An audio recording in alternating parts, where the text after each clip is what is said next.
Hi. How you doing?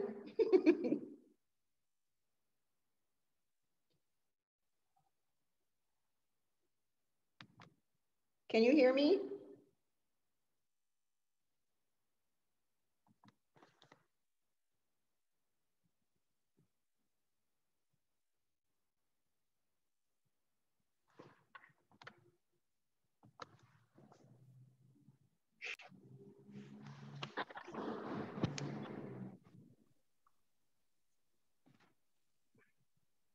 Hi, you guys.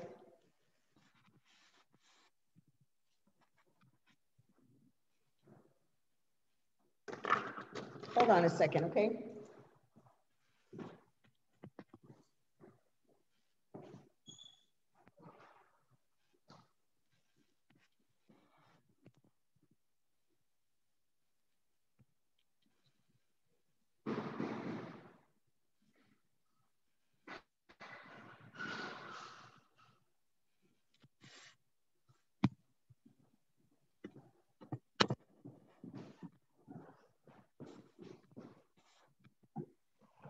Sorry, that door was just opening like that wind is so strong. Can you hear me?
What lesson are we on?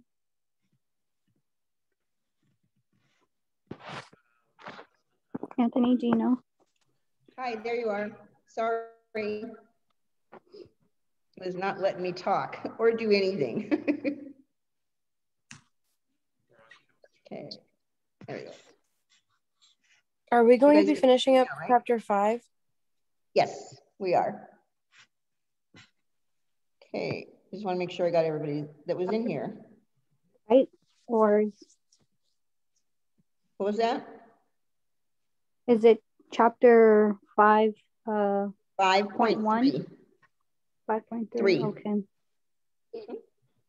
Okay. I'm just making sure I got everybody in here. I'm here. Who said I'm here?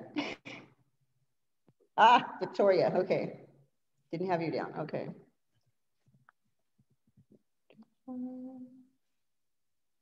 Jasmine. Anisha. That wind is crazy out there today.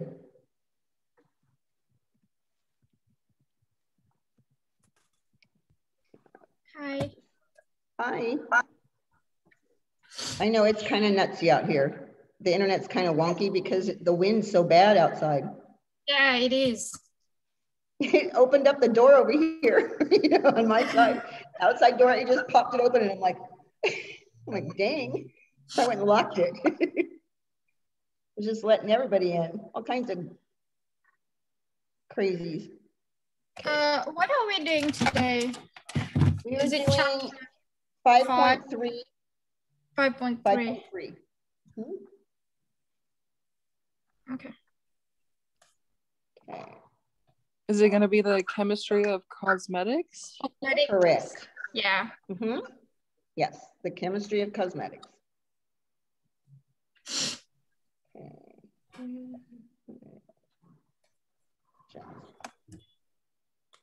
And I even locked that door. I can still hear that wind like banging on the door.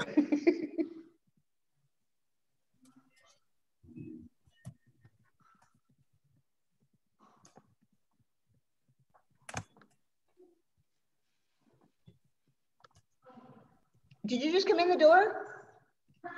Did you just come in? You're not supposed to come in here.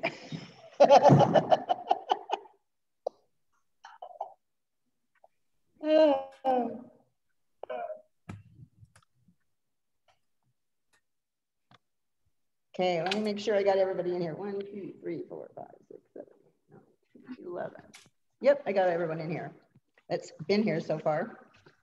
I got Susanna, Anna, Athena, Tatiana, Anthony, Jocelyn, Jasmine H, Victoria, Venetia, Adriana, and Ava. Right? Anybody else that I missed? I think I should have gotten everybody. It's weird how some days I'll have like 10 of you in here, and then other days I'll have like 24, 25. So I'm going to give them a couple more minutes. It's only 12:32. So we are on 5.3 if you need that. And page 143 maybe in your study guide. Yeah. This is the part of the chemistry that's the fun part. Okay, believe it or not. Okay.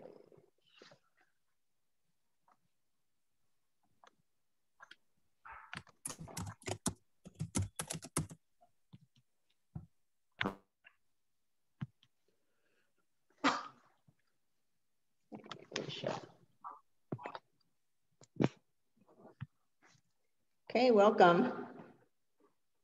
We are on 5.3, chemistry of cosmetics. This is the fun part. It really is. It's the part that you actually will like. And once you understand this part of it, it's going to be kind of cool because you'll learn that hair colors have certain pHs, perms have certain pHs. Okay, perms can actually be acid or alkaline. So this part I like. This part of the chemistry I like. Let's find out where it sits on the pH scale and what it's going to do to the hair. You're all awful quiet today. Is it just because it's Tuesday?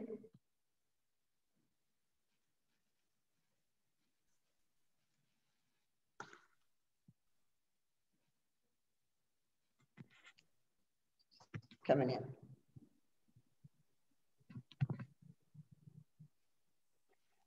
Hi, Heather.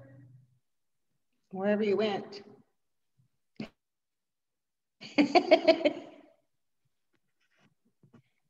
Hi, girl.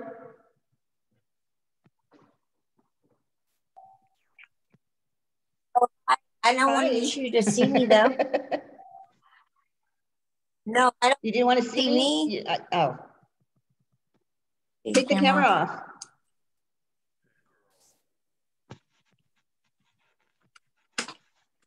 Okay, I'm just waiting for the rest of the students to come in. Stop video. Oh, stop video. I didn't know if that would stop her. Okay. Yep. Can I be seen? I'm good. Yeah, I'm good. I'll mute myself too once they get on. Okay. This is for Cosmos, right? Right. Okay. Okay. Okay. Okay. So then I'm out of here then? Yeah, just log your time. And then when you log my time in when right now? Mike. Or what is it? Or is it what? Mike. That's here? Okay. Okay, Heather, shut your mic off, hon. Oh, I am. Okay. I already logged in, so there we go. Good. Because it gets kind of hard when we have to hear it when everyone's got their mics open. So you guys all ready for this? Have you gotten page 143 or 5.3 and your study guide opened up? Yeah, good, Jasmine. Not thumbs up like this already. Okay. So one more.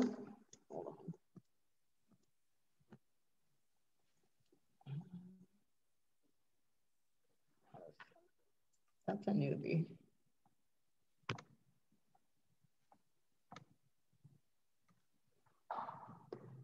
Madison, are you new? No, she comes in.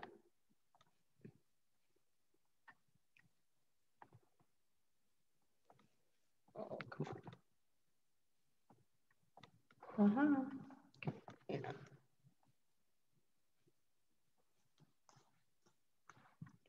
Oops, oh, sorry, Sarah. There you go. Okay. There you go.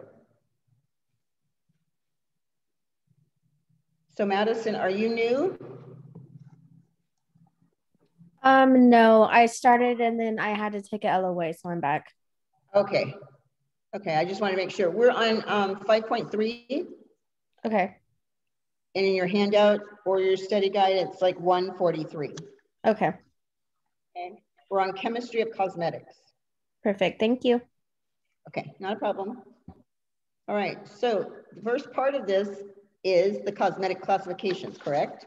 So I'm going to have you, if it isn't already written on there, to put in there, it's based on how well a substance combines with physical characteristics. So is that in your textbook already? Or your handout? Okay, it is? Okay, then I don't have to worry about that.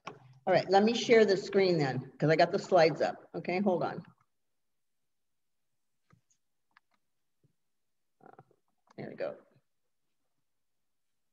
Okay, let me know when you guys got this screen up there. Okay, let me see if I can make this bigger. Yeah, I have Stop it. spinning. Okay. I don't want to make it go away. I just want to move it a little bit over this way so I can see it. Make it bigger for you guys.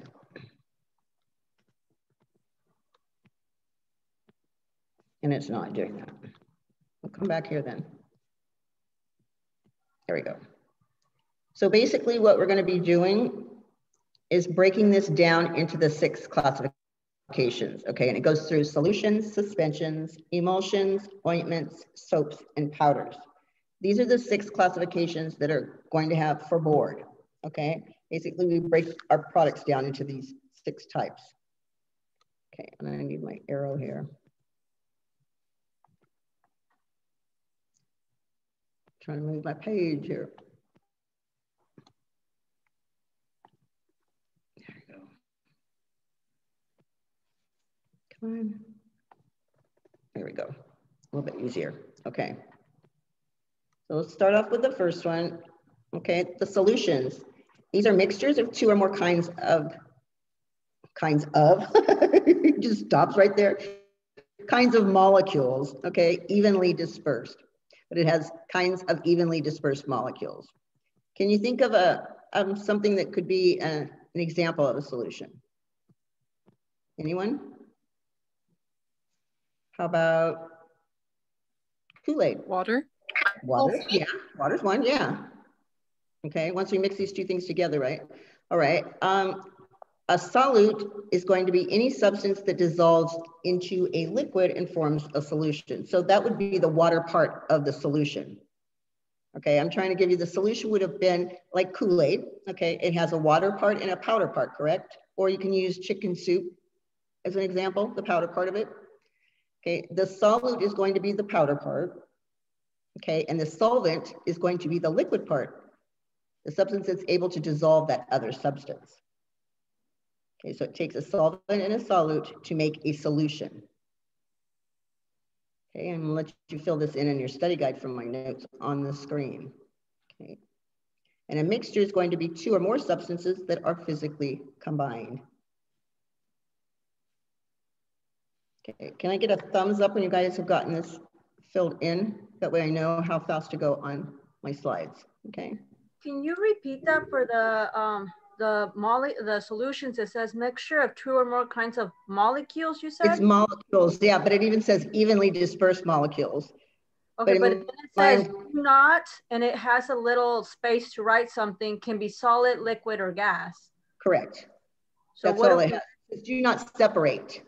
Separate, okay. They do not separate. Does that fill in the line? Okay.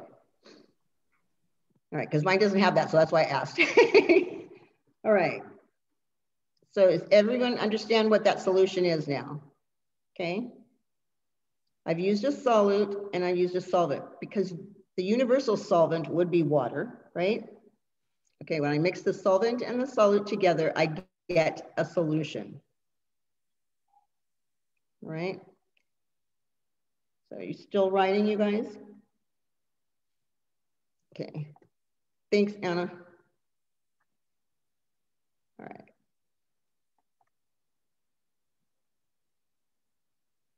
Is everyone still writing? Or do you want me to go ahead? I know, Anthony, you're like, just go ahead. All right, I'm going to turn the page then if no one's going to speak up. All right, so here they're breaking down a solution. Water is considered the universal solvent because it's capable of dissolving more substances than other solvents. Okay. You don't have to put this down because we already just did that in your study guide there. Okay. A suspension now is going to be a mixture of 2 or more molecules that separate when left standing and need to be shaken before use.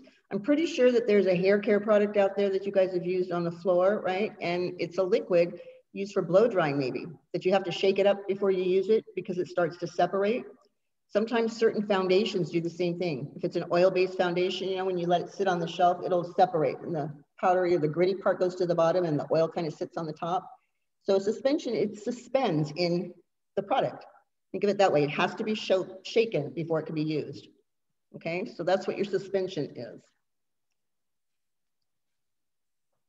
I'm trying to think of the name of that product that's out on the floor. That, well, have you used a product before that's actually mixed together? My other one that I use as an example is amoxicillin for kids. You know, their parents actually have to give the babies that pink medicine.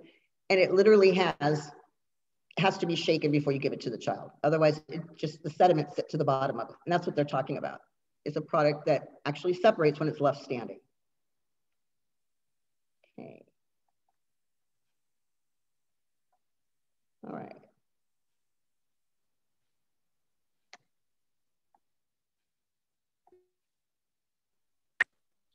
So for the suspensions and the smart notes, we put when left standing. Your emulsions, okay, they're formed when 2 or more non-mixed. No, I think separate. Kind of 2 molecules separate need to be shaken. It? You put separate?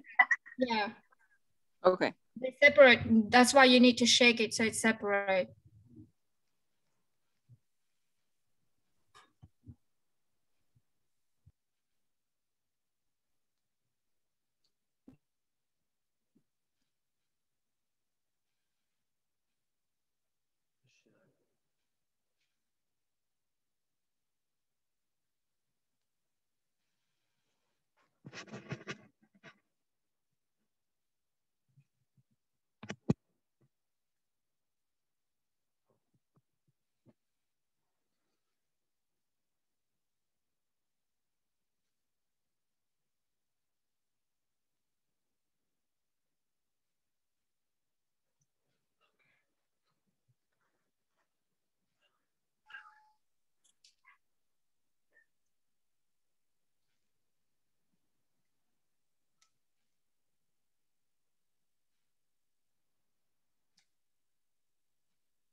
I'm back.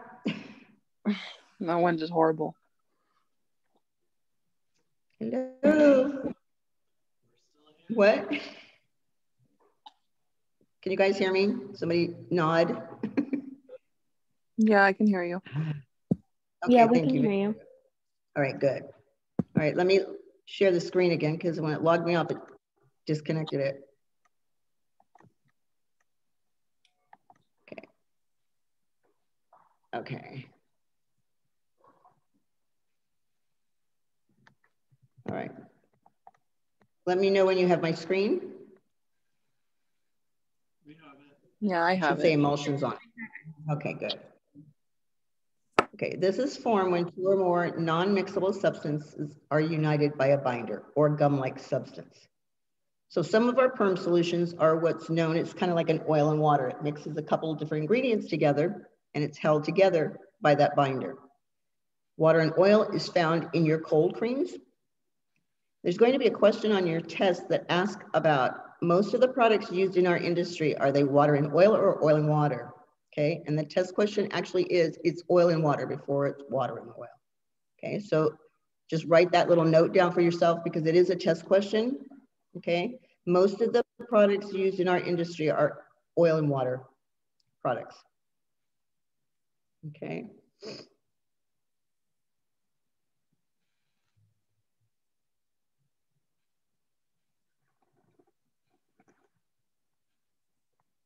Okay, I'm going to ask you in your study guide, do you have ointments underneath that?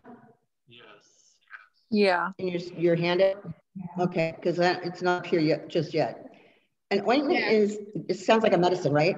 Okay, so it's a mixture of organic substances and a medicinal agent. Okay. It's a mixture of organic substance and medicinal agent. Lipstick could be even one of them, believe it or not. How about A&D? How do you spell that?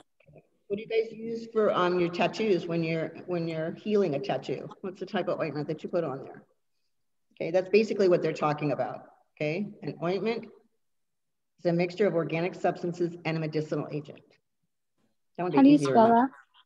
that? It's MEDICINAL. That was the word, right? Okay, just checking. Can you spell that again? It's MEDICINAL.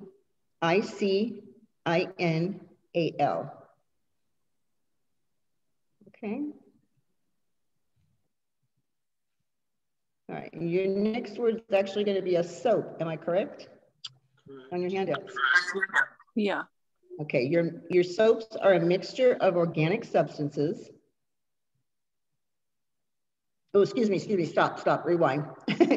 It's a mixture of fat and oil converted to fatty acids by heat and then purified. Okay, so it's mixtures of fat and oil converted to fatty acids by heat and then purified. Has anybody ever made soap in here? Yeah? Okay. Just trying to give you an idea. All right, your powders. Okay, your powder is going to be an equal mixture of inorganic and organic substances. Okay, that do not dissolve in water. So it's equal mixtures of inorganic and organic substances that do not dissolve in water. And then they're sifted until it's free of coarse grit. You know, that real tough grit, powdery kind of stuff, they just sift it through. Do you know what a sifter is? Like when you're making flour, you know, not making flour, but when you're making cookies or something and you have to sift the flour. So it's equal mixtures of inorganic and organic substances that do not dissolve in water and sifted and mixed until they're free from coarse grit. I don't know why this is not on there.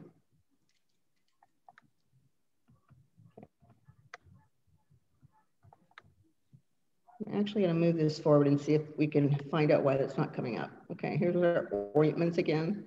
Sorry, it just went into medicinal and it just went straight ahead.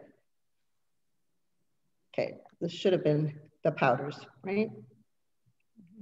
Equal mixtures of inorganic and organic substances that do not dissolve in water. Okay, So we'll move down to this one. Huh? What would be an example of the powders? Like what is? Like facial powder. Oh, okay. Okay, like makeup powder. Yeah. They even have baby powders in there. They're giving you examples right here. Even your makeups are made out of that. You know, your powdered makeups could be like mineral makeup. Any one of those could be it. Okay. Then I'm going to move to the shampoos. Okay. And shampoos are supposed to clean the hair to remove foreign matter without adversely affecting the scalp or hair. And the only shampoo that actually does that is an acid balance shampoo, by the way. Okay. Shampoos that are not acid balanced will affect the scalp or the hair. Okay, so I want you to put in there that shampoos clean the scalp and hair to remove foreign matter without adversely affecting the scalp or hair. And they are talking about acid balance shampoos.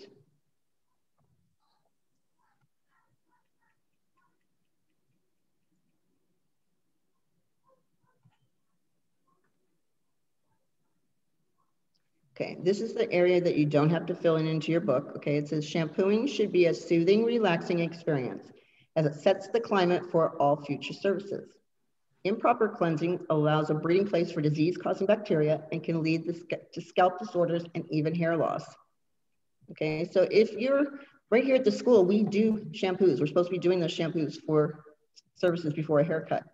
And if you decide not to give that client a shampoo, first of all, you're doing a disservice to her. You're actually taking yourself out of that equation for that tip because they start to actually relax when you give them that shampoo.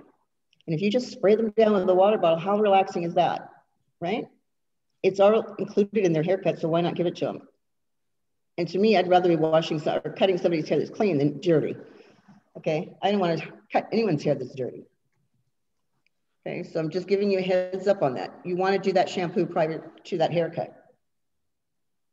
All right, I want to move forward here. This is how the shampoos work.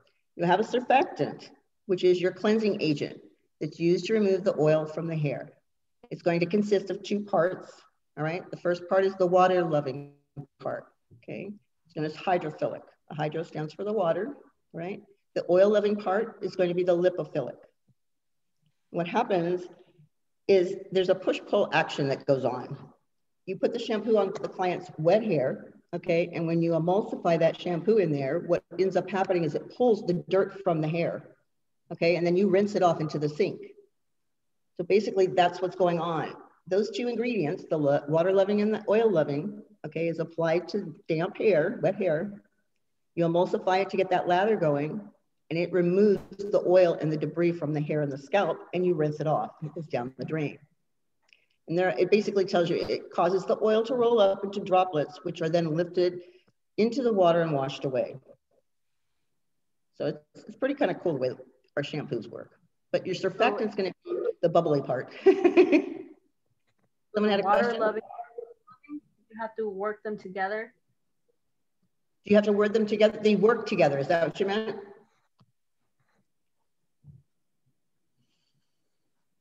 I'm trying to figure out who's talking right now. Is that Anna? Yeah. Okay. Go ahead, hon. What was your question?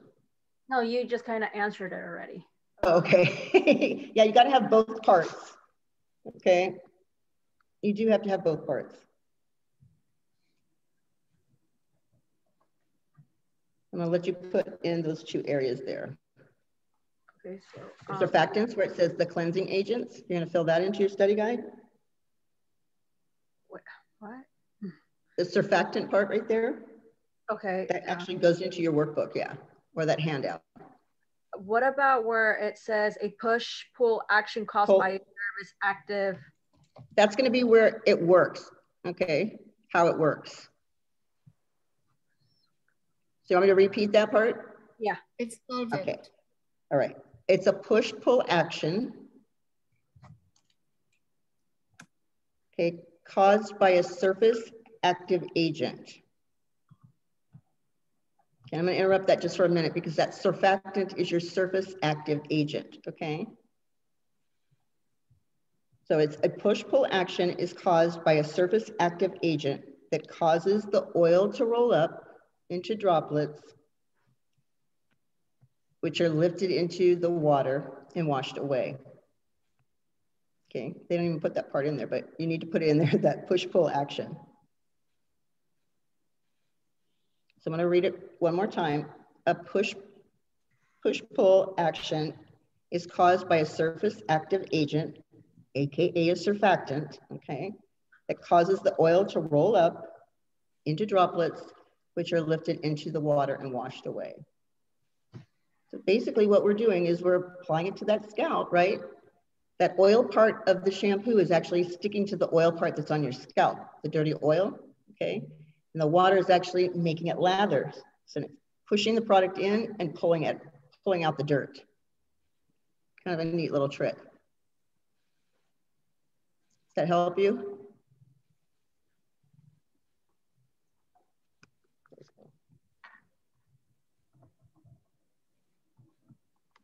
You okay, Anna? Yeah. Okay. All right.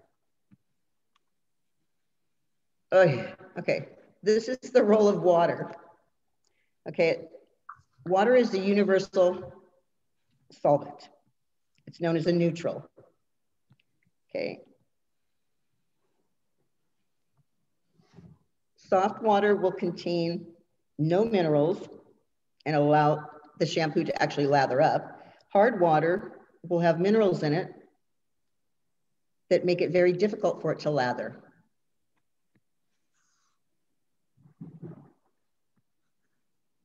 My screen's flashing again.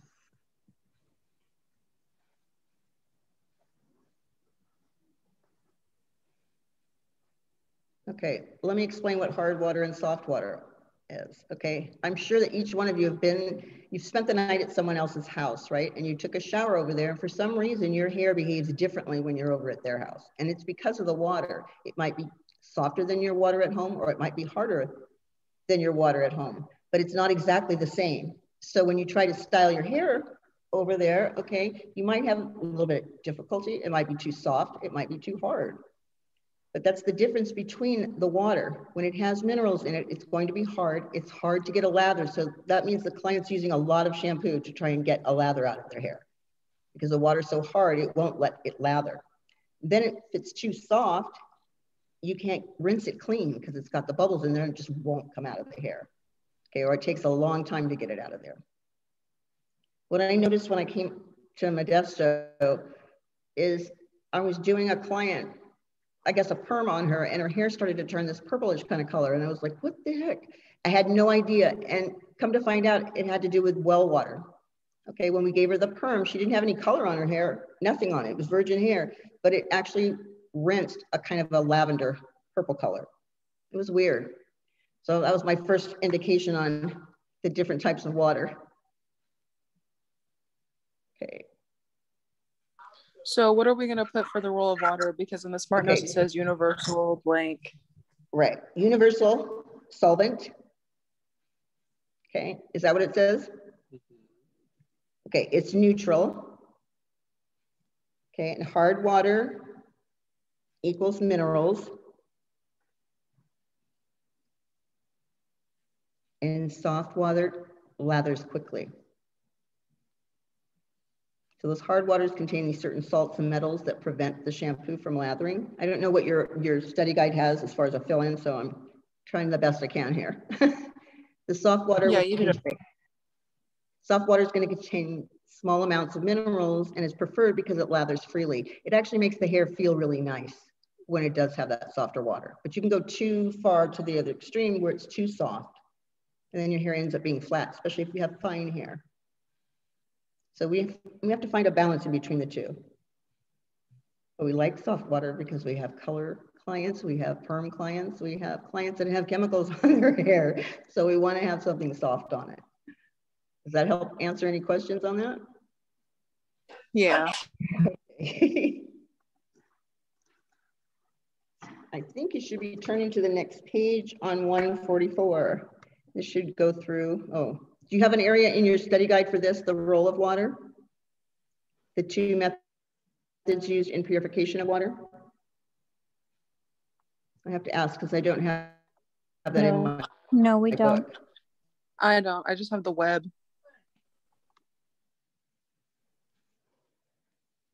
By water. Okay. So I'll just cover this part of it, okay? The sediment is undesirable substances that sink to the bottom, like a coffee filter, okay? And then you have a filtration, which is the undesirable substances passes through a porous substance. And that could be a filter, okay? And this is how they actually purify that water. Since that's not in your book, we're just gonna keep going. It should be into shampoos, right? Yes. So when I was talking before about acid balance shampoos, we're gonna go through the different types of shampoos so you can see what they actually do to the hair. So the first one is the all-purpose shampoo, right? This one is actually a low alkaline. Okay, it has a low surface active agent, which is known as your surfactant, right? It's mild, it doesn't strip the hair, and it actually can be antifungal and anti-dandruff. I know. What are you going to put into your areas, right? Hold on, my screen is flashing again.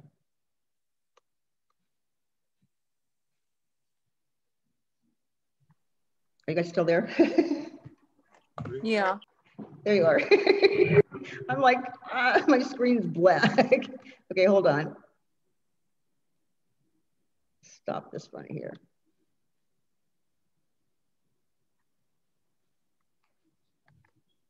There you are. Okay, you guys still with me? Yeah. Okay, I'm having to move this off the screen. Here, let me get this in. So I'm gonna help you fill this part in, okay? All right, because the slides aren't helping, it's just flashing on my screen. All right, so under your all-purpose, this is what I want you to write in there, okay? Low alkaline, okay, in that little bubble that you have. Right, you're gonna write low surface active agent. Low surface active agent, AKA a surfactant. Okay. It's mild and it doesn't strip the hair.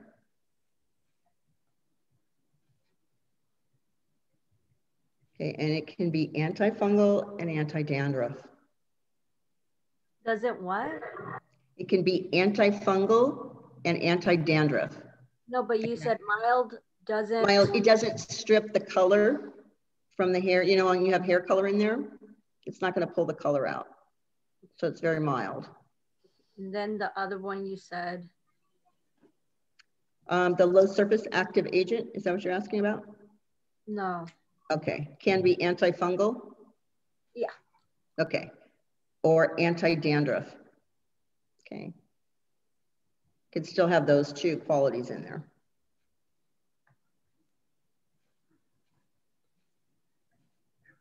Okay, you ready for your plain shampoo? Okay, this one's usually strong. Okay, that's what you're going to put down. It's usually strong. It's high in alkaline. Okay, it's not for chemically treated hair. Okay, you don't want to use it on chemically treated hair. Which one is this for? The plain shampoo.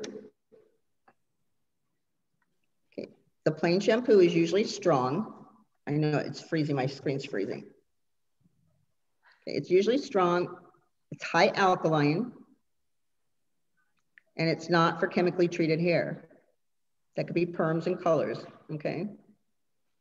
And it needs to be followed with an acid rinse, okay? Because it's so alkaline that it raises the pH of the hair. If you don't bring it back down again, okay, it leaves the hair wide open.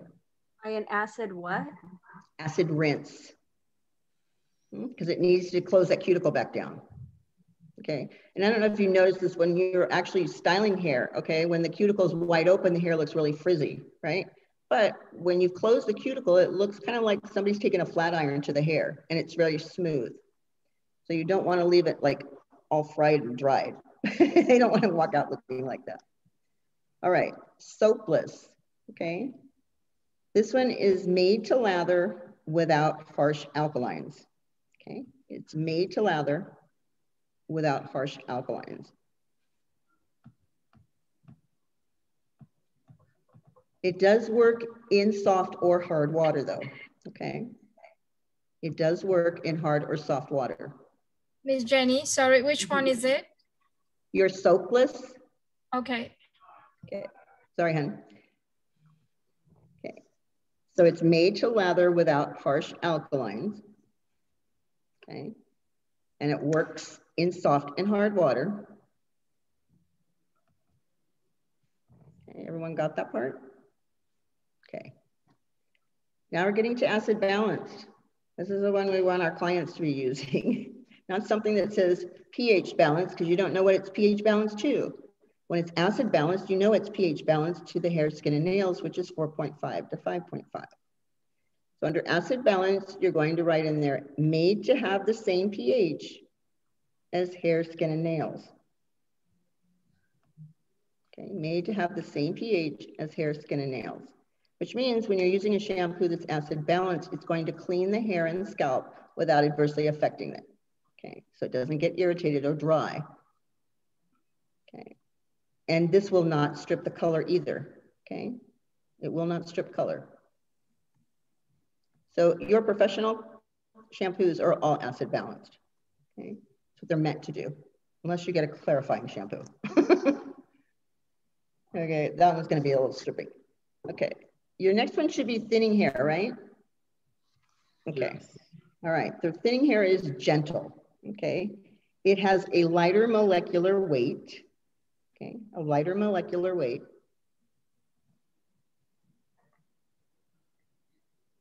And it provides a healthy environment for the hair to grow. Okay. It provides a healthy environment for the hair to grow. So can you think of a shampoo that's similar to that? What are the hair loss shampoos out there? Okay. There you go. Okay, so this would be something in that category. What did you say, Anthony? Rogaine. Rogaine. Okay. Okay, so it's giving you an example of it. Okay. I don't know if you know this. Do you guys think that baby shampoo is gentle? This is just a quick trick question. You do? You think it's gentle? Is it? It's no, not? because of the chemical that's in there that makes it no more tears is actually very harsh on the hair. So baby shampoo is not that gentle. It's gentle so that the babies don't cry. It has that one little ingredient in, but that ingredient also is very drying on the hair. So you wouldn't want to use it on somebody that has color or chemicals or anything on there. And it doesn't even make our hair feel good. If you've ever used it before, baby shampoo, your hair feels kind of, I don't know, it's like, it feels like it's still got grease or something, even though you rinse it. It's not a very nice thing. But if you think about little babies, they hardly have any hair at all. So it kind of fluffs their hair up. Okay, they kind of need that little bit of aggressiveness to make it, you know, it's kind of like some of us have hair that's very fine, right? And it lays down. Sometimes I need to use something that makes it a little rough so that I can get some style out of my hair. Okay, that's just the way our hair behaves. So, you know, we work with what we have. But baby shampoo is not that gentle. Okay. So we put, so just one more time, I'm sorry, for it's gentle and then what? A lighter molecular weight. Okay. It's not going to leave a heaviness on the hair, is what they're saying. And baby shampoo does have that heaviness on there. Okay. I was just giving you a little extra on there. All right. So the lighter molecular weight, it provides a healthy environment for the hair to grow. Okay, so that's what you still need to put in there, okay? Okay. All right. Okay, we should go on to plain, right? Or excuse me, not plain, color. Is yours color or medicated? Doesn't matter, they're on the same. Okay, let's go with color since we started that one, okay?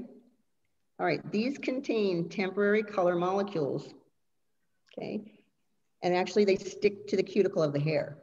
So you're going to write in there, they contain temporary color molecules that stick to the outer cuticle of the hair.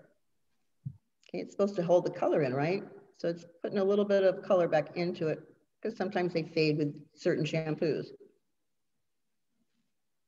Miss Jenny, can you repeat that again for me? They contain temporary color molecules that stick to the cuticle of the hair. Remember when we're shampooing, sometimes the hair gets lifted, okay, on those ends, and that color molecule actually goes into those little ends and kind of saves that color. So somebody that has like a red, a bright red, you notice that once you shampoo it a couple of times, it almost starts to fade out just a little bit, right? So this one actually has color. I think you guys are familiar with the purple shampoo, right? To lighten up that blonde. Okay, that's another actual color shampoo. Okay, it's trying to actually remove it, but it's the same type of thought pattern on that one. Okay, so they have reds, they have browns, they have all different kinds of colors. Okay, to actually just add that, and it rinses off once they shampoo their hair again. You know, doesn't just stay on there for forever. All right, so you have contains temporary color molecules that stick to the cuticle of the hair. All right, so let's go to medicated. Okay, and medicated, you usually have to have a prescription for it. Okay, so that's the first thing you're going to write in there. Okay, it often needs a prescription, and it's designed to treat scalp and hair problems. Okay, it's designed to treat scalp and hair problems.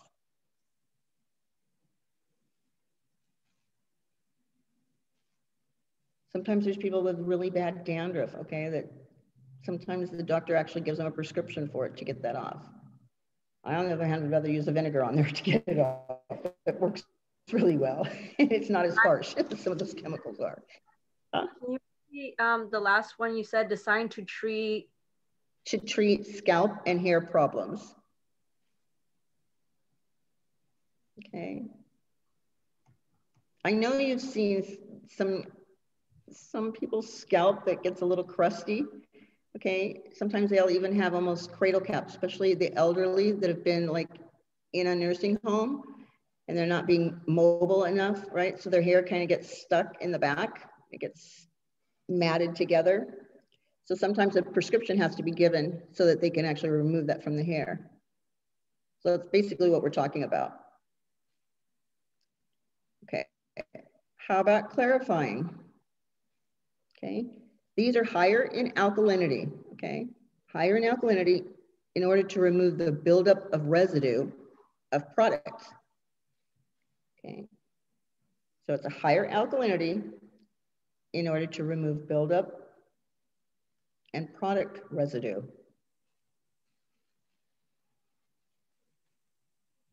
So sometimes you've just been using way too much hairspray and gel and it's just like clumped up and got stuck in the hair, okay? Or you've been swimming in the pool and you've got all that chlorine in your hair and you need to remove it. Or let's see what another time, before you give a perm, you're gonna use that clarifying shampoo. So these are all reasons why you would be using a clarifying shampoo. They're not bad, they just have a purpose to use at a certain time. It's not an everyday shampoo, let's put it that way. Okay, it's used for a purpose. We use it for our perms to remove any medications in the hair, okay, before we give them the perm.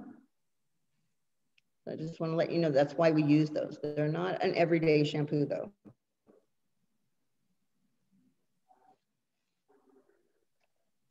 Okay, conditioning shampoos, okay.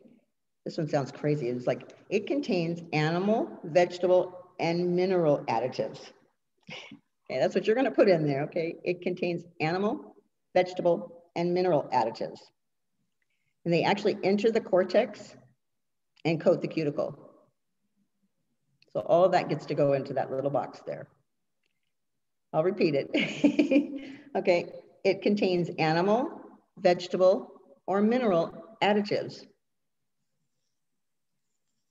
Okay, that enter the cortex and coat the cuticle.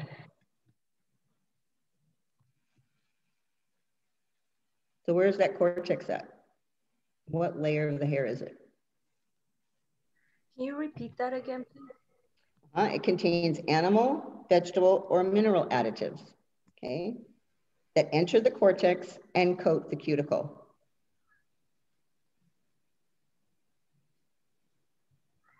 So I'm gonna ask you guys again, where's the cortex of the hair? What layer? The bottom? No. How about the middle? The center? Right? You have, yeah, the center, because you have the cuticle on the outside, right? And you have the cortex inside of that, and then you have the medulla inside that. So I just wanted you to know where that hair part was, that little piece. All right, so you have contains animal, vegetable, or mineral additives that enter the cortex and coat the cuticle. This is basically going to improve strength and porosity in the hair. So if you want to add that to it, okay, it's going to give strength or improve the strength and porosity of the hair.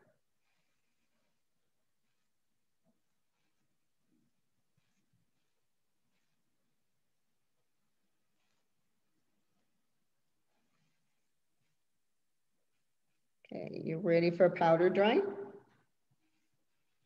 Okay. These are for bedridden clients, okay? Bedridden clients.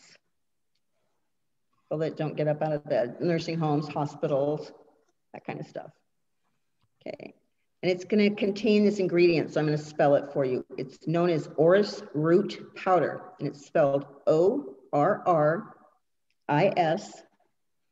root, R-O-O-T, powder, P-O-W-D-E-R.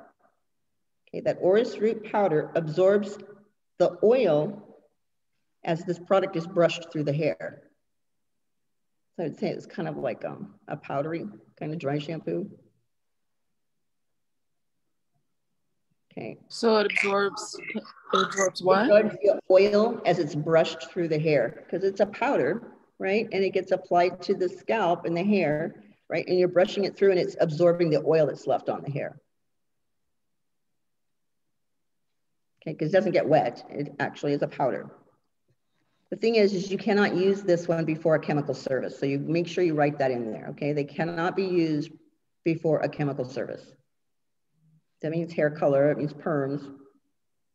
No chemical services, all right? So that day she has to actually have a real shampoo if she's supposed to have a shampoo. Because like hair color, you don't shampoo, but a perm you would shampoo, correct? Okay.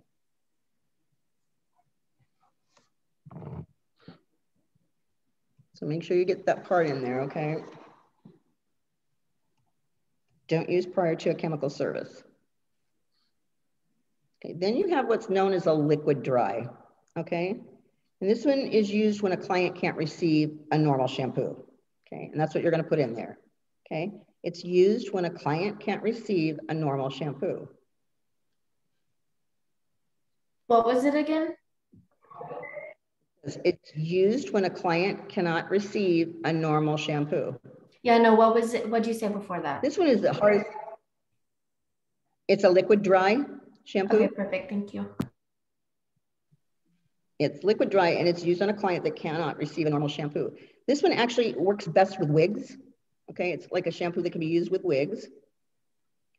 It evaporates from the hair, the ingredient does.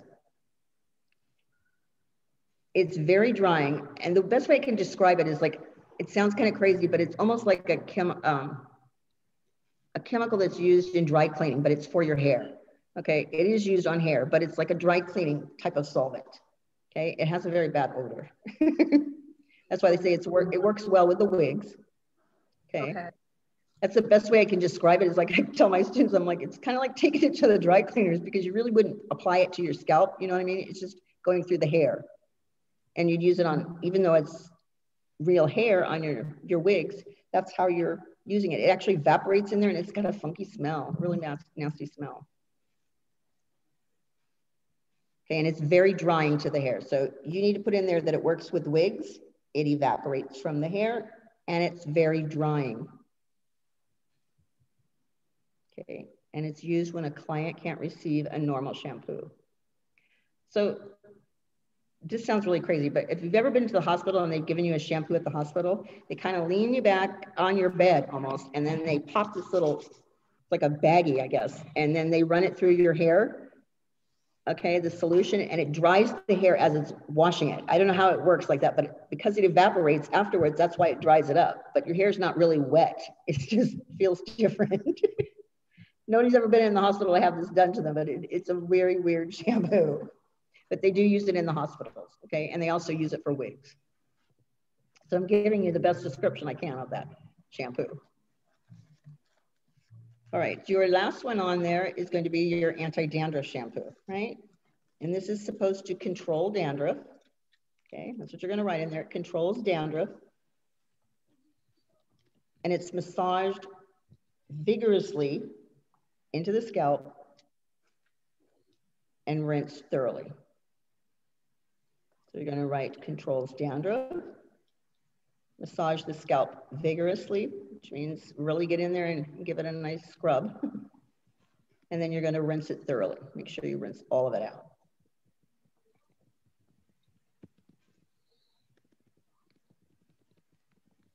So out of all of the shampoos that they have out there, this is how they're broken down into these descriptions, okay? So each company has their own shampoos, okay? Professional ones are always going to be acid balanced. You don't have to worry about that, okay? And when we have to grab a clarifying, we know we have to use it for a reason, okay? Not something that you want to use every single day. So are there any questions on the shampoos? No? Okay, so what do you think my hair is going to be like if I use a suave shampoo on my hair?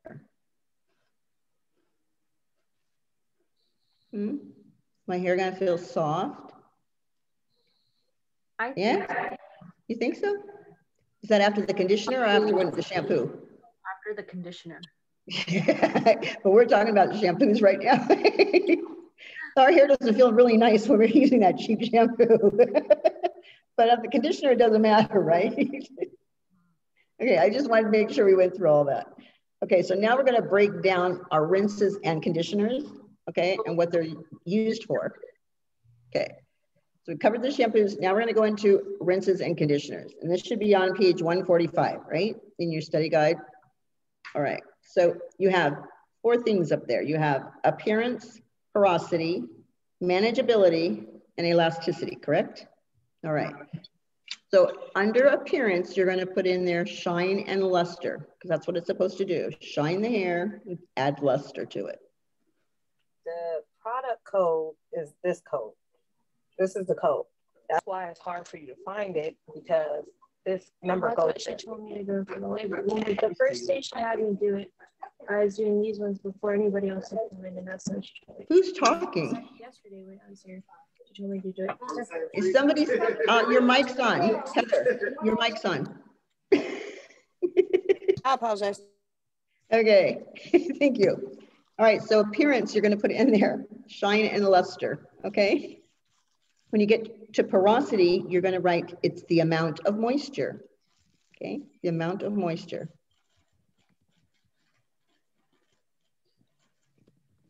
Okay. Now the manageability means how well the hair, okay? Means how well the comb passes through the hair.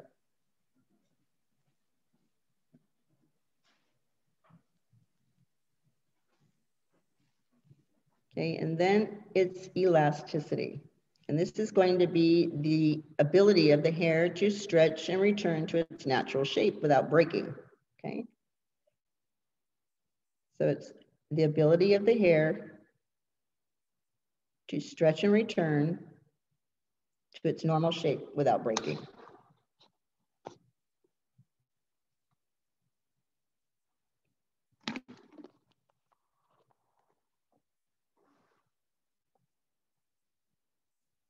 Okay, so now we're going to go into, now these are basically the characteristics of our rinses and conditioners, okay?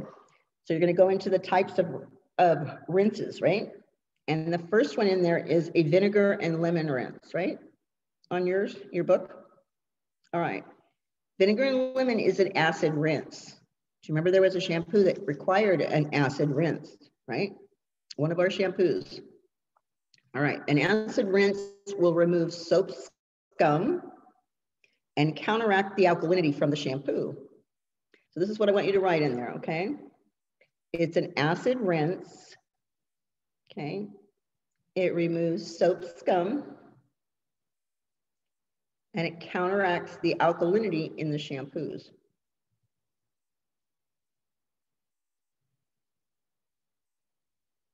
Now, when would I probably use something like that? How about this?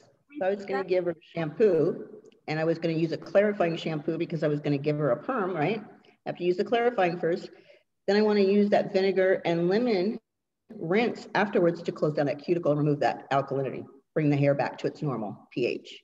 Okay, without putting a bunch of conditioners on there to make it too soft to not accept the perm solution, right? So that's why you use that vinegar and lemon rinse. Okay, I'm just giving you an analogy of what you would use it for. So you should have an acid rinse in there. It removes soap scum and counteracts the alkalinity in the shampoo. For number 1? That's number 1. Can you repeat That's that? Vinegar and lemon. Okay, hold on. Sorry. That's all right. Okay. Okay, it's an acid rinse. Okay. It removes soap scum and it counteracts the alkalinity in the shampoo.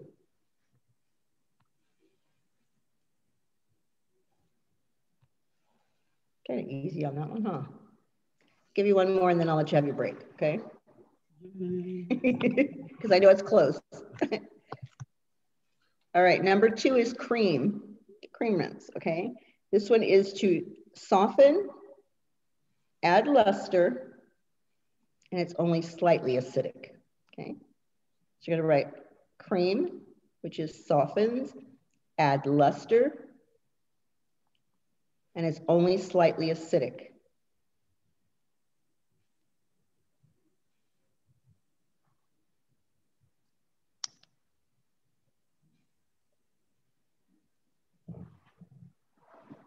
Okay, so I'm gonna give you your break, okay? 127, back here at 140, okay? All right, I'll see you back here. Okay.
Awful quiet today, Anthony.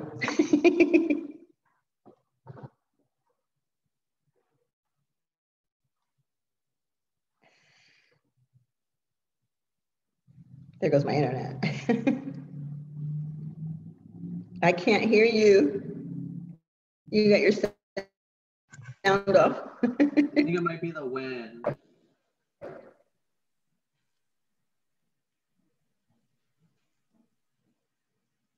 Computers.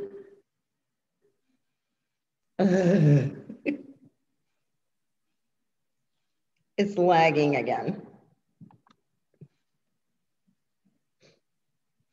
Can't hear anything. Can you guys hear me? Yeah. Susanna, you can hear me? Okay. Thank you. Because I couldn't hear anybody else. I'm like, oh, great. Here it goes. I'll wait till everybody gets back in here and then I'll take a roll again, just to make sure everybody's come back.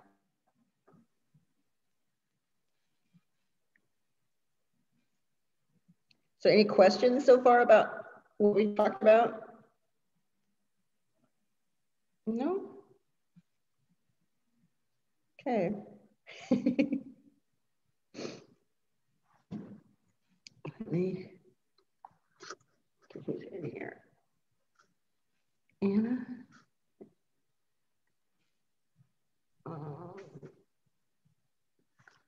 Tatiana, see you. I'm just going through roll call. Anthony.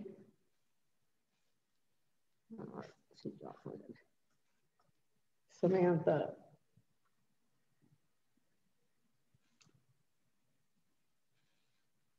Jocelyn. Jasmine. Shakura.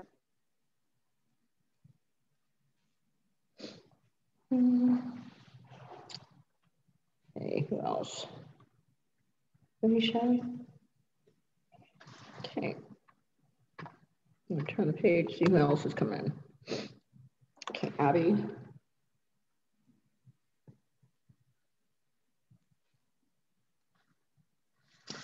There it is right there. Okay. Yeah. Okay. Sarah.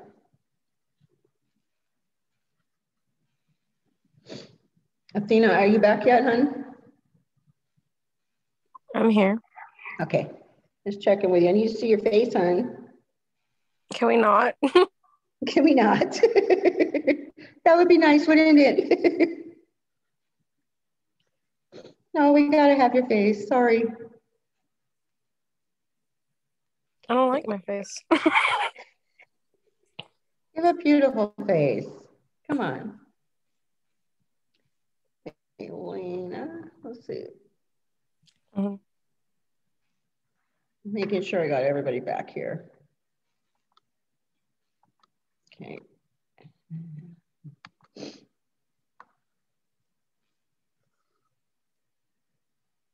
Okay, we got 141. I'm gonna start calling out names, okay? Susanna, I got yours. Anna, I got yours. Athena, I have yours. Tatiana, I have you. Anthony, I have you. Jocelyn, I have you. Jasmine, I have you. Samantha, I have you. Benicia, I've got you. Victoria, are you there? Yeah, I'm here. All right, okay. Adriana, are you here? Here. Not yet, okay. No, I'm here. Okay, there you are, like wave. All right. Madison, I see you. Lena, I got you. Sarah, waiting for her to come back. Sarah, can you wave your hands? And Alicia J. I'm here. Okay. Okay. Wave your hand. Okay. All right. Gotcha. All right, so we're missing. Sarah, are you back, hon? There you go. Okay. Yeah. All right. Everyone's back. Okay. So we're going back to our types of rinses, right? So we should be on number 3, which is medicated, right? Okay, 3 is medicated, and this is to control dandruff and minor scalp conditions, okay? So you should have medicated to control dandruff and minor scalp conditions. Okay. So we had 3 of them, okay? 3 different types: vinegar and lemon, cream, and medicated. Right, now we're gonna move into our conditioners, right? So the first one is known as an instant conditioner, okay? Wait, I'm sorry. Can I have number 3 for types of rinses? Medicated. It's to control dandruff and scalp conditions. We good? Yeah. All right. So the first one is instant. These coat the hair. They restore moisture and oils. Okay, restore moisture and oils. They do not penetrate the cortex. Okay, they do not penetrate the cortex. So they're not good for fine hair at all because it makes it limp, right? So you should have instant coats the hair shaft. It restores the moisture and the oil. It does not penetrate the cortex, and it's not for fine hair because it makes it limp. And that's what you need to put in there. If anyone needs me to repeat that, just let me know. Yeah, could you repeat it one more time? Okay, it coats the hair shaft, restores moisture and oil. It doesn't penetrate the cortex. Okay, and it's not for fine hair because it makes it limp. L-A-M-P. Okay, it makes it kind of heavy so it doesn't do anything. Okay, number 2 is going to be normalizing. Okay, and normalizing contains a vegetable protein. It contains a vegetable protein. And the acidic pH in this actually causes the cuticle to close after a chemical service. So I'm going to have you write that in there. Okay, it contains a vegetable protein. I'm sorry, did I say parasite? It's protein, a vegetable protein. Okay, and the acidic pH causes the cuticle to close after chemical services because it does open up when we do those chemical services. And I can't hear you, hon. Causes what? Causes the cuticle to close after chemical services. Because we want that cuticle to close back down. That's when the hair looks nice and soft and shiny. And the light can reflect off of it. It looks healthy. All right. Sorry, could you repeat that one more time? You cut out that whole time. Okay. It's a normalizing, and it contains vegetable proteins. The acidic pH causes the cuticle to close after chemical services.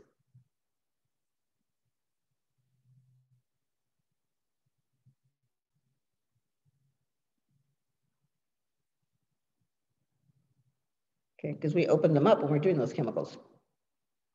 Because we want to rearrange that, that structure of that hair, whether it's be for coloring or perming or relaxing.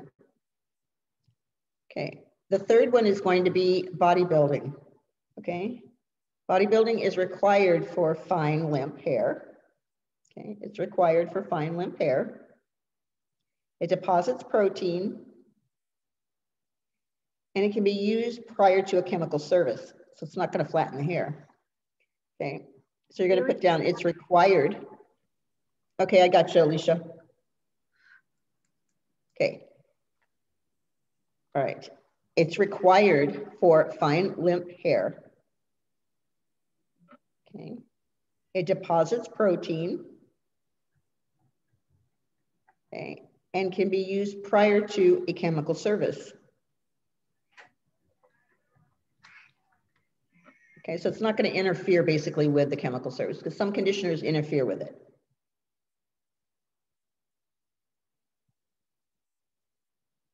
You know, let's say you're putting a semi-demi to tone something down, right? You don't want to put a conditioner on there before you put that on because it's going to add, you know, it's going to inhibit the color to go into the hair. So that's why you don't use those conditioners. But this one, it doesn't matter. It's not going to interfere with it. So you can use the bodybuilding ones. So one more time, the bodybuilding is required for fine, limp hair. It deposits protein. That's what our hair is made out of, so it needs more protein when we're doing chemical services. All right, and it can be used prior to a chemical service. Okay, sometimes you guys use pre-wraps on hair, okay? That's basically one of those bodybuilding. All right. The fourth one's going to be moisturizing, okay? And they have humectants that bind and hold the moisture in the hair, okay? Moisturizing has humectants, and that's spelled H-U-M-E-C-T-A-N-T-S.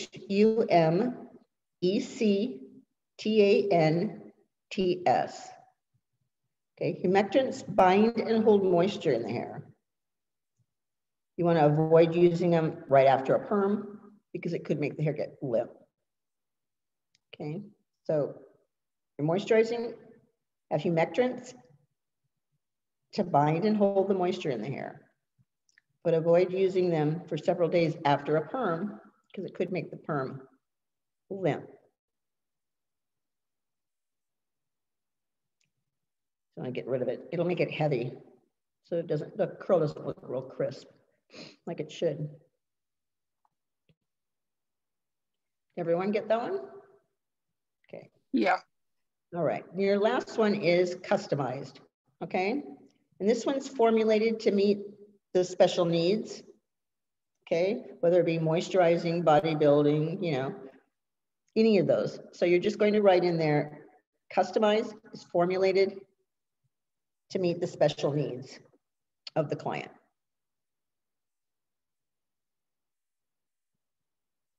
There's a couple of companies out there that actually, they have a bulk shampoo and a bulk conditioner, and then you determine what you need as far as ingredients for that hair. Does it need vitamins? Does it need, you know, protein? Whatever it is, you add that to that bulk formulation, and then you put it on the hair. So that's why they're talking about it. You're actually customizing it for that client.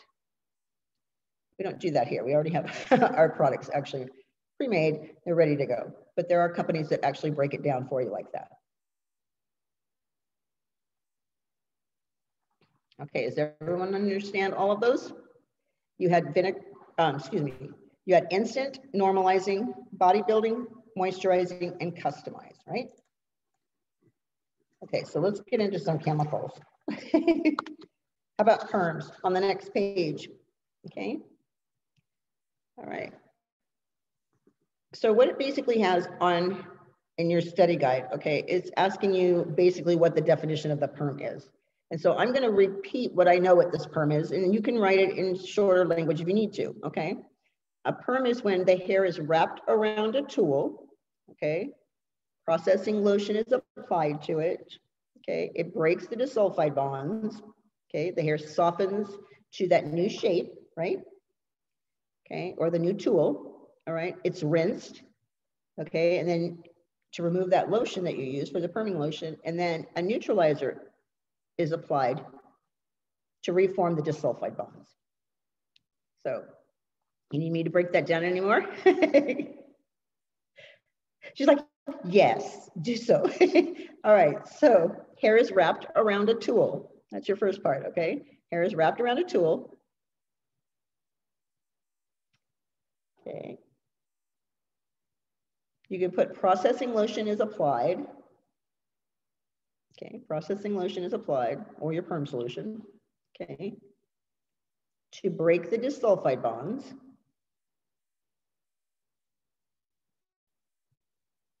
So basically that's softening the shape of the hair to that new tool, right? Okay, that's what that processing lotion is doing. Okay, so once it's processed to where the curl that we like, all right, we're going to rinse it. Rinse the hair to remove that processing lotion, and then you're going to apply a neutralizer to lock in, okay, that new shape. So you're going to restructure those disulfide bonds. You reform them. Okay, so the easiest way to remember what it's doing is the processing lotion basically changes the structure of that hair to follow the rod that we used, okay? Because that's where your curl is going to come from, is that rod, right? Once you've gotten the curl that you need, you're going to rinse it out. You're going to towel dry it, okay? And then you're going to do a curl it. You just put it in there. Okay, that's all a perm is. And that's all they're asking you to put in that area right there. I know my internet's saying unstable, so bear with me. Okay, if I get ready to crash for a minute. All right, alkaline. Okay, this is what we're gonna put here, all right? Alkaline perms process without heat. Okay, this is real important, this part right here, okay? Alkaline perms process without heat. They're known as cold waves. Okay, that's what I want you to put in there. They're known as cold waves. They have a pH of 8.0 to 9.5. Okay, pH of 8.0 to 9.5. And the main ingredient in these perms, okay, is thioglycolic acid and ammonium hydroxide. So I will spell those for you if you need it, okay? All right, thioglycolic acid is spelled THIOGLYCOLIC, and you have acid, ACID. Okay, and then we have ammonium hydroxide, and that is spelled AMMONIUM,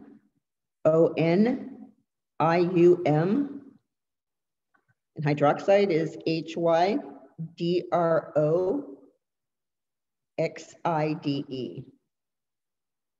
Okay, so that main ingredient is going to be thioglycolic acid and ammonium hydroxide. Okay, that's all you have to put into that alkaline one.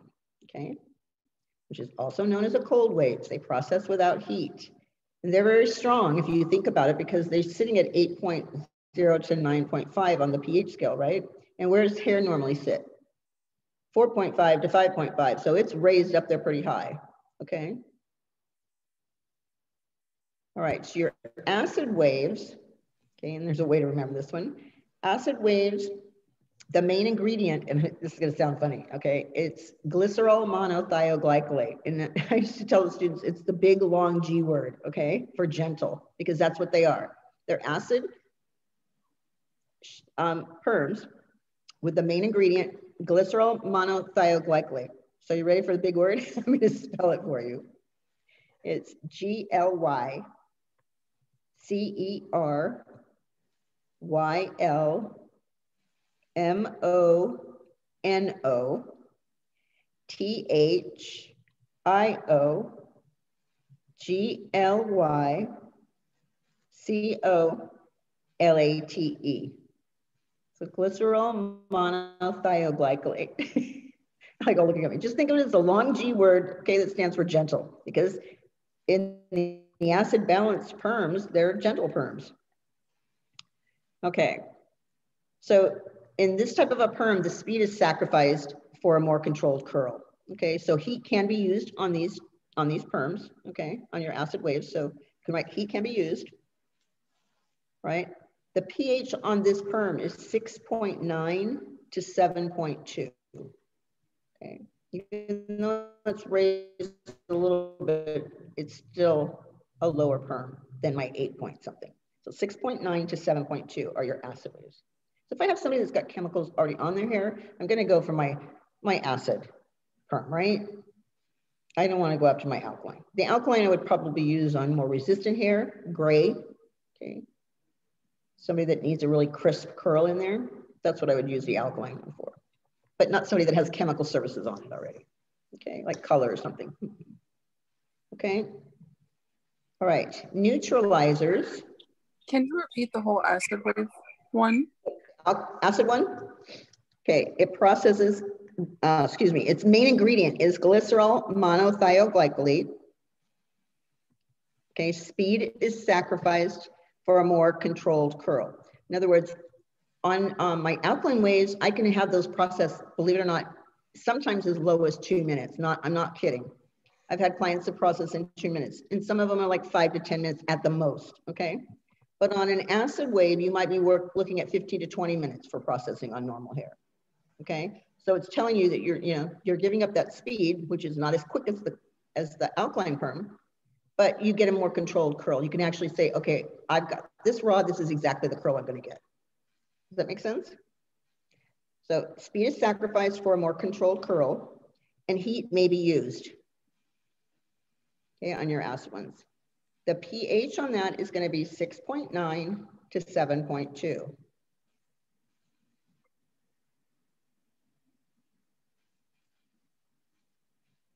Okay. Did you get it, hon? Yeah, I got it. Not a problem. Okay, so let's move on to neutralizers, okay? Your neutralizers, the main ingredient in this, and you're going to have to remember this one, it's got 2 sodiums, okay, and a peroxide in them. All right, so you wonder why the hair gets lighter after it's been colored and then you perm it, okay, because there's hydrogen peroxide in the neutralizer. That's why they lighten up. All right, so your neutralizers, the main ingredient is going to be hydrogen peroxide and sodium perborate, and that's P-E-R-B-O-R-A-T-E, sodium perborate, and sodium bromate, B-R-O-M-A-T-E. Can you repeat that? Okay. The main ingredient in the neutralizer is hydrogen peroxide, sodium perborate, and sodium bromate. Okay, and they go like 2.5 to 4, I think. Yeah, 2.5 to 4, I think. That's where it sits on the pH scale. So it's actually bringing that pH back down. Okay, because even if you had an acid perm, you still have to bring it back down, right? Because it's 6.9, it's got to go back down to 4.5. All right, does that make sense? Could you spell out the sodium, all those big words you use? Perborate. Okay, it's P-E-R, like Paul, P-E-R-B-O-R-A-T-E.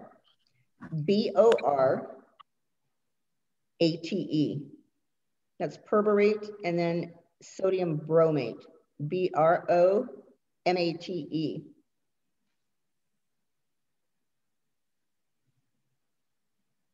All right. So now we're going to move down to relaxers and see where those sit on the pH scale. Do you think they're kind of strong? All right, so relaxers in your book, they're asking for a definition of it, okay? And you're going to write in there, reduce the curl in excessively curly or wavy hair. Okay, reduce the curl in excessively curly or wavy hair. Okay, and you do this by changing its molecular structure. Okay, you're going from that really wiry hair now to soften it into straighter hair, correct? Or we're rearranging it, one of the two, but they're both relaxers. Okay. So the first relaxer we're going to talk about is sodium hydroxide. The way I remembered the difference between these two is sodium starts with an S, so does straight. Okay, sodium hydroxide straightens the hair. That's all it does. Okay, it doesn't change the curl, it straightens the hair. Okay, so you're going to put down, it is formulated with a 2 to 3% sodium hydroxide in a heavy cream. Okay, it's formulated with hydroxide in a heavy cream base. Okay. The pH on this one is 11.5 to 14. So it's pretty caustic up there. Okay, 11.5 to 14. Okay, so this is one, it's just going to straighten the hair, right? Sodium starts with an S, so does straight. Okay. All right. The next one's going to be thioglycolate, which you've heard as thio. Okay. And this is formulated with a 4 to 6% thioglycolic acid with a 1% of ammonium hydroxide. So you're going to write formulated with 4 to 6% thioglycolic, it's just one word, THIOGLYCOLIC.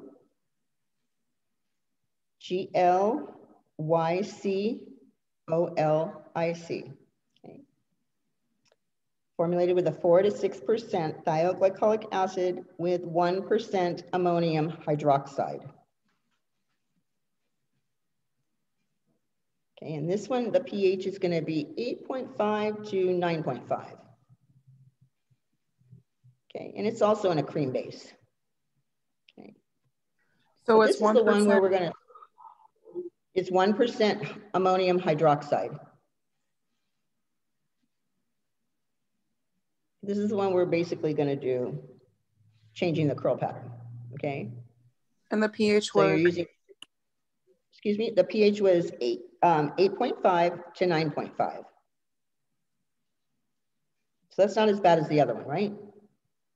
Because this one, we're going to relax the hair a little bit, and then we're going to rearrange it with a curl, right? You're going to change that curl. Okay. Now, if you really get confused, think about this. The word starts out with thioglycolate, right?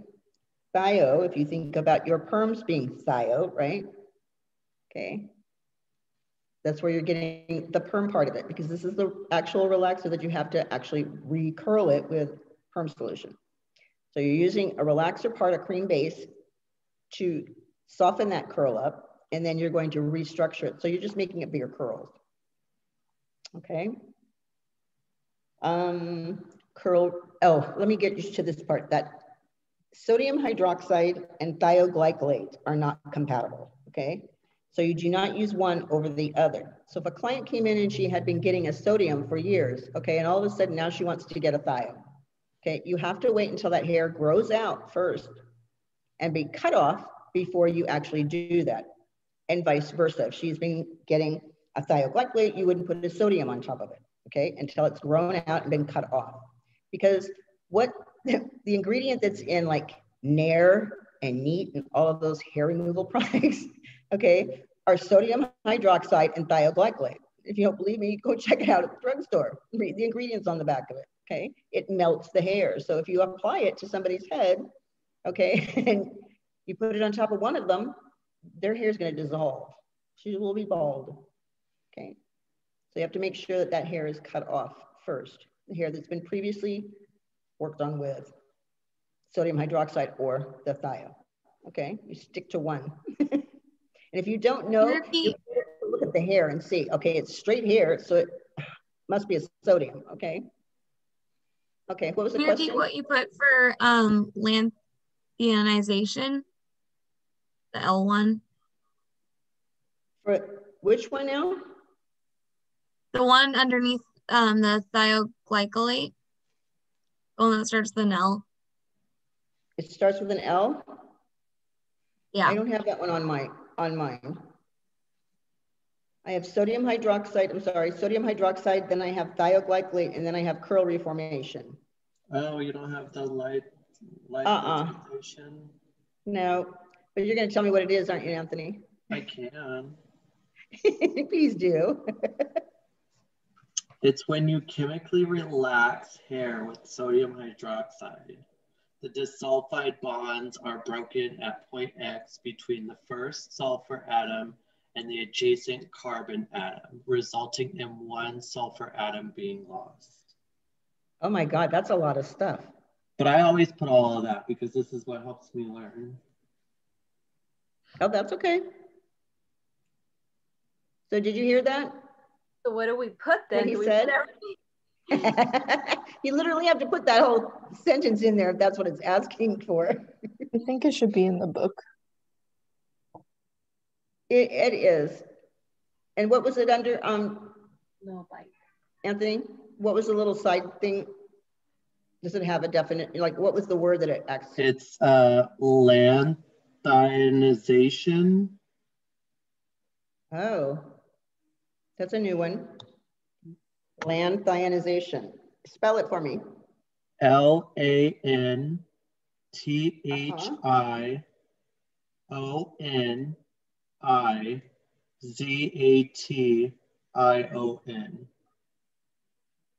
Okay. So it's basically breaking down the hair, breaking down the disulfide bonds to straighten the hair. Pretty much, right? That's what it's saying. Yeah. So if that's what you want to put down there, so you don't have to write all of the carbon and that other stuff in there. Okay. He's saying that it basically breaks down the disulfide bonds when you straighten the hair. So let me ask you this. Do you know how far we can straighten the hair? What's the percentage that we can straighten hair? Because we don't take it to 100%. So if you read your chapter, you should know what the percentage is. 80 to 85. Yeah, there you go. 80 to 85, because you still want to have integrity in the hair. You still want to be able to call it hair, not mush, wet cotton, anything like that. That's what we don't want to look like. All right. What's the percentage that we relax on the thioglycolate? You may remember.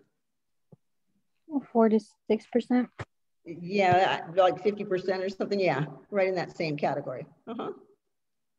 Good. You're listening.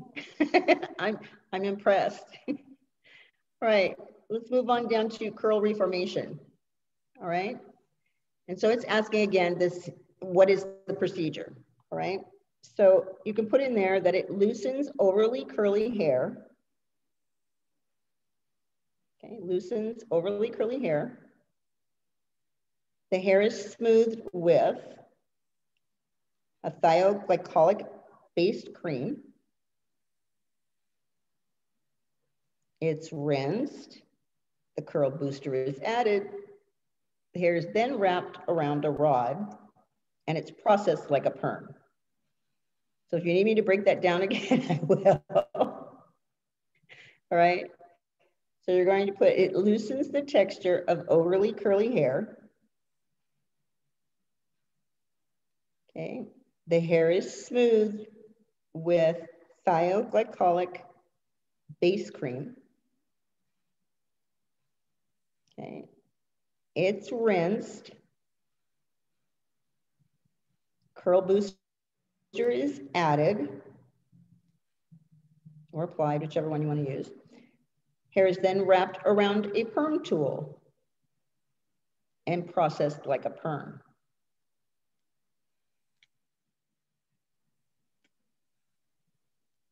Kind of working the same thing that thio is, if you think about it. It is the same thing. Okay, so we process it like a perm. That means you're just going to have perm solution, and once that curl has come up to the right curl that you want, you'd rinse it again and then apply your neutralizer to it. Okay. So does anybody need me to repeat that? Okay, it's asking just the definition of that curl reformation. That's what it asks there. Okay, and now you can go over to 147 and we're going to start talking about hair color. Okay. All right, so hair color again, this is asking for a description of hair color. So you're going to write in there, it's non-oxidative, vegetable, metallic, and compound dyes. It's giving a list of all the different types. Okay, so you have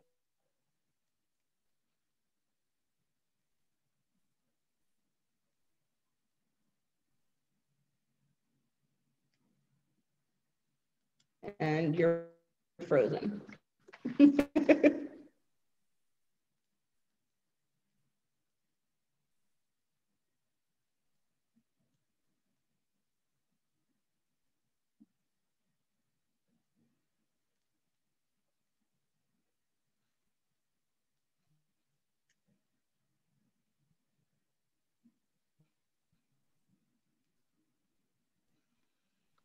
Okay.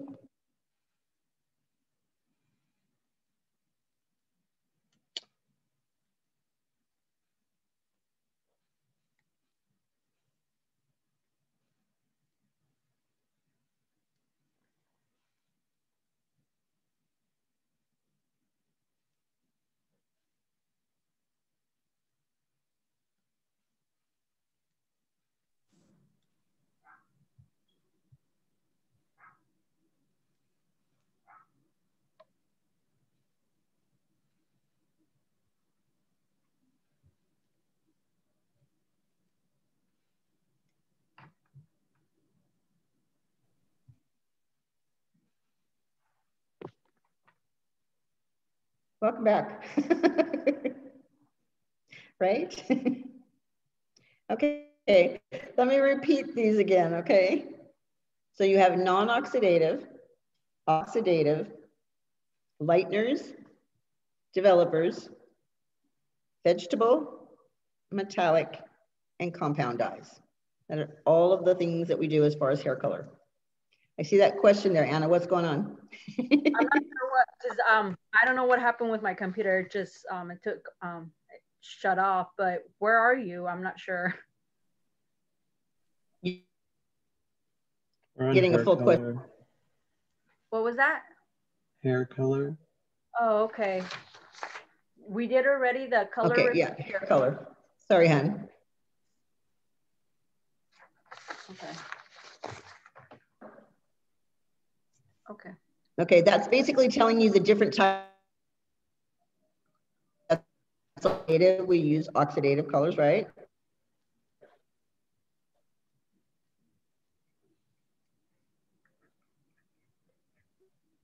They're out there, okay, on dyes. Okay, so that's basically just telling you, it's instead of a description of what it is, it just gives you the list of them.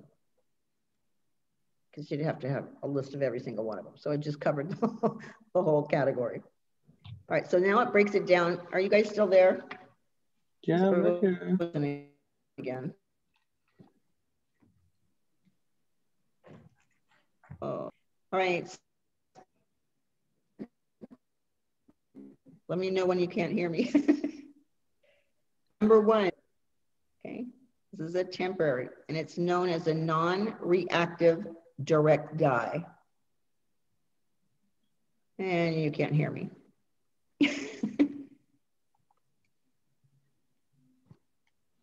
Why is it always when we get to the end of this thing? It's the worst little time. Action.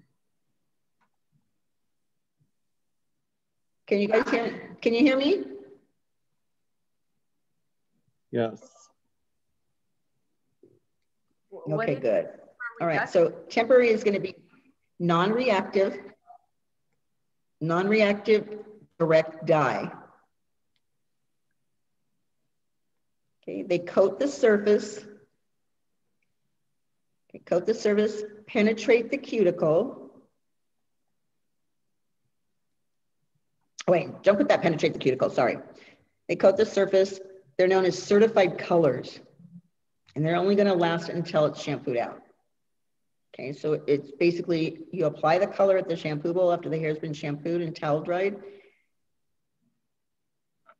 You set them or blow dry them or whatever you're going to be doing as far as the finishing style. And then it rinses out the next time she shampoos. And you guys didn't hear me, huh? We heard you. Or at least I did. All right, you're all. Oh, you did? Okay, because everybody's frozen on me. Okay, so did you guys get all of it? You just keep cutting off here and there. Okay, temporary, non-reactive, direct dye. They coat the colors, that's what they're known as, until shampooed out. Can you repeat that? I'm sorry, you cut off. Wait, what are we putting this under? I know, I'm sorry. It's going to go in the non-oxidative. Okay. Did you have an area where it says non-oxidative? Yes. Okay. So you're going to put, it's number one. Okay. It's going to be temporary.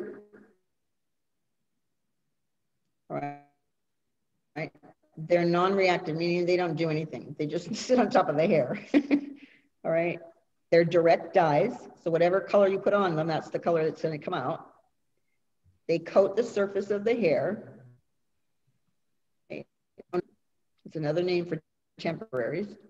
Okay. And they last until it's shampooed out. So it's like one shampoo. Rinses all the way out. So it doesn't lift, it just gives a little color on the ends. Kind of make it look like cellophane wrapper, I guess you could say. You know, it doesn't change the color really, but it put a little hue to it, a little tint to it. Does that make sense?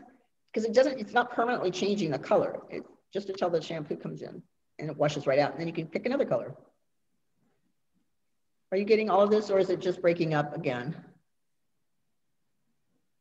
Sorry. I'm breaking up, I guess. Okay. I'm ready to use the chat feature right now. I seriously am, because it's just like everybody's frozen. I don't know if you can hear me or not. And then when you do hear me, it's all broken up. So I'm going to put that in there, okay? I'm going to put it in the chat.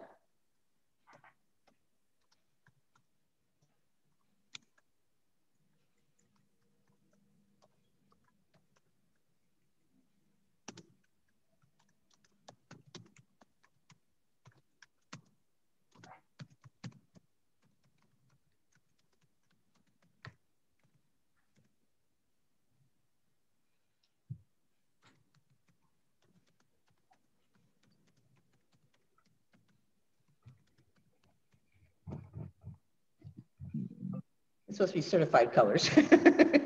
Bear with me. That help? Yeah, that helped a lot. I got nothing.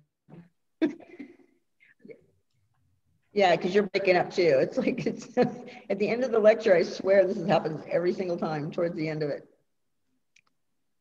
And then it says I'm unstable, and it's going to be shutting me down here in a minute. I'm like, okay. All right. Then there's going to be number 2. Okay. Number 2 is known as semi-permanent.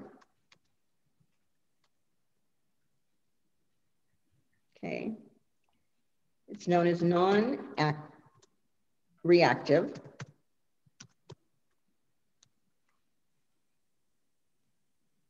Wait a minute. No, not going to put that. I'm going to put semi-permanent that lasts through several shampoos.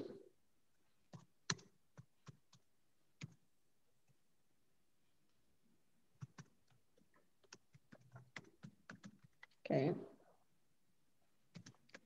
Penetrate the cuticle layer. It's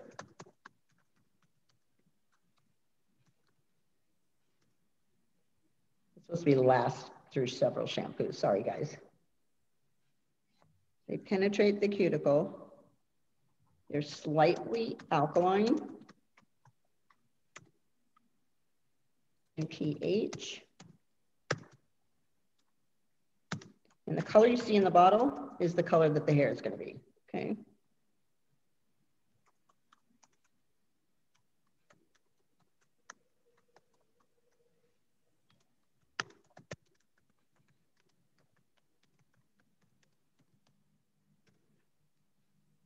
Okay.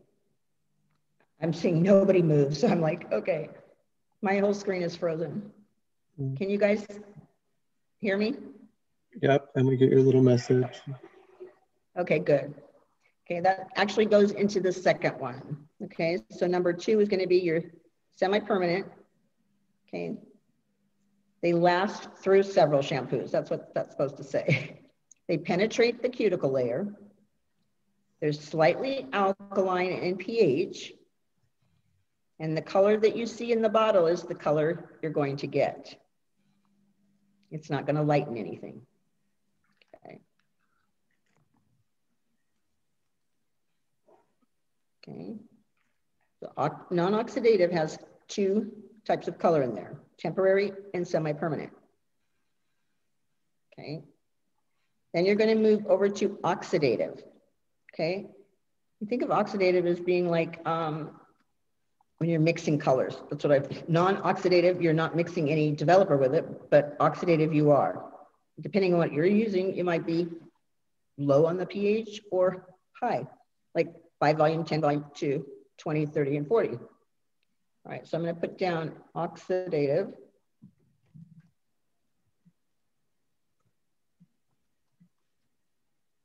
Okay, that's the next one, and it's number 1. These are known as long-lasting semi-permanent. Okay, so long-lasting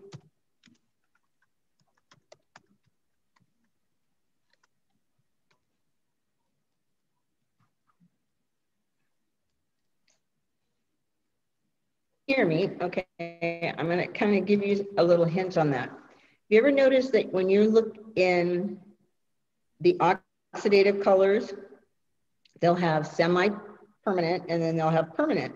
And they're actually the same exact color, only one will say semi-permanent and one will say permanent, right? Same exact color. And the reason for that is you have clients that you've permanently changed the color on when you've used the permanent color on her, okay? But it starts to fade out. Well, I don't need to lift her anymore because she's already at that level, correct? So what I'm gonna do now is just put that color in, okay, to refresh it. So then that's when I would be using like that semi-permanent. Does that make kind of sense to you? Mm-hmm. I can see only Anthony's moving. So I don't know if you understand what I'm saying. All right, so that's what we're doing right now is this long-lasting semi-permanent or also semi-demi.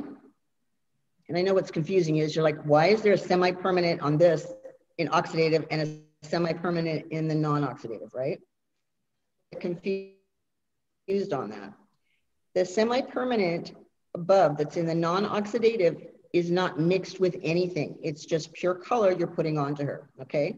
The semi-demi, I'm actually adding a developer, okay? A low volume one, but I'm still adding a developer because it's in the oxidative side. And to that developer with it to make it work. Does that make sense? There goes my internet again. All right, so under your oxidative, just and that's the difference when you open up a tube of that color, okay? Because they're in the same color. I have a 7, let's say 7R, okay? 7R in my long-lasting semi-demi, and I have a 7R in my permanent hair color, okay? But when I open up that permanent one, I can smell the ammonia right out of the tube, okay? But when I do the semi-permanent, it doesn't have ammonia in there, okay?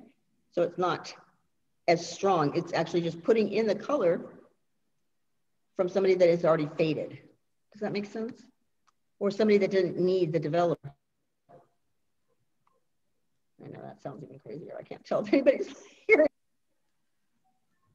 All right, I'm gonna stop here before I get confused, everybody. So if you can hear me, I'm gonna cut the class. All right, and I will see you guys tomorrow. Okay.